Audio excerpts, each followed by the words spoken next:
একদা রাত্রে হযরত খাদিজা রাদিয়াল্লাহু তাআলা আনহা একটি খুবই আশ্চর্য রকম স্বপ্ন দেখলেন। তিনি দেখলেন নির্মল আকাশে পূর্ণিমার চন্দ্রমুখ উজ্জ্বল করে হাসতেছে। সেই হাসিতে সারা জগৎ উদ্ভাসিত। সহসা আকাশ থেকে চন্দ্রটি ধীরে ধীরে মাটিতে নেমে এসে হযরত খাদিজা রাদিয়াল্লাহু তাআলা আনহার বুকে আশ্রয় গ্রহণ করল। চন্দ্রের সুবিমল আলোকে হযরত খাদিজা রাদিয়াল্লাহু তাআলা আনহার সমস্ত শরীর যেন আলোকিত হয়ে গেল।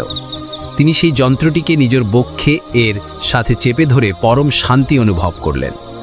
তারপর আচমকাই তার ঘুম ভেঙে গেল।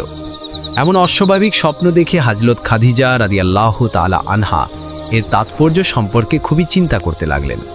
তবে স্বপ্নের অর্থ তিনি উদ্ঘাটন করতে না পারলেও তার মনে এমন দৃঢ় ধারণা জন্মালো যে অবশ্যই এটি একটি অত্যন্ত গুরুত্বপূর্ণ স্বপ্ন, কোনো বাজে স্বপ্ন নয়।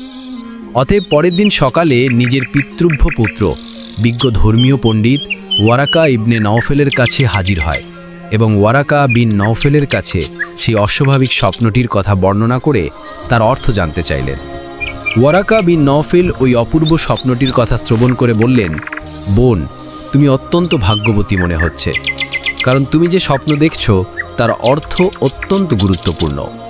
কারণ আমি তাওরাত ও ইঞ্জিল কিতাব পাঠ করে যে তথ্য পেয়েছি তাতে পরিষ্কার বোঝা যাচ্ছে যে দুনিয়াতে আখেরি নবী সাল্লাল্লাহু আলাইহি ওয়াসাল্লাম এর আবির্ভাব ঘটেছে। আজ তোমার এই স্বপ্ন সিদ্ধান্ত শ্রবণ করে একথা পরিষ্কার বোঝা যাচ্ছে যে তুমি সেই আখেরি নবী সাল্লাল্লাহু আলাইহি ওয়াসাল্লামকে স্বামিত্বে বরণ করতে যাচ্ছ। আর নারী পুরুষের ভিতরে তুমি সর্বপ্রথম তাকে নবী বলে স্বীকার ও বিশ্বাস করে তার ধর্ম গ্রহণ করবে। পিতৃভ্য পুত্রের কাছে নিজের স্বপ্নের এমন ব্যাখ্যা শ্রবণে হযরত খাদিজা রাদিয়াল্লাহু তাআলা আনহা খুশি মনে ঘরে ফিরে গেলেন। সেদিন থেকেই হযরত খাদিজা রাদিয়াল্লাহু তাআলা আনহার হৃদয়ের মধ্যে একটি প্রচ্ছন্ন আশা অঙ্কুরিত হল। মহানবী হযরত মুহাম্মদ সাল্লাল্লাহু আলাইহি ওয়াসাল্লামের বিবাহ করার বয়স তখন হয়েছিল এবং তার ব্যবস্থা ও সমাধান করার দায়িত্ব ছিল তার চাচা আবু তালিবের উপরে। কিন্তু তার অধিক আর্থিক অনটনের জন্য তিনি তা পেরে উঠছিলেন না। মহানবী মুহাম্মদ সাল্লাল্লাহু আলাইহি ওয়াসাল্লাম নিজেও যে চাকরিটি করছিলেন তার উপার্জনও ছিল অত্যন্ত নগণ্য। তাই তার নিজের পক্ষেও খরচপাত্রের যোগান দিয়ে বিবাহ করা সম্ভব ছিল না।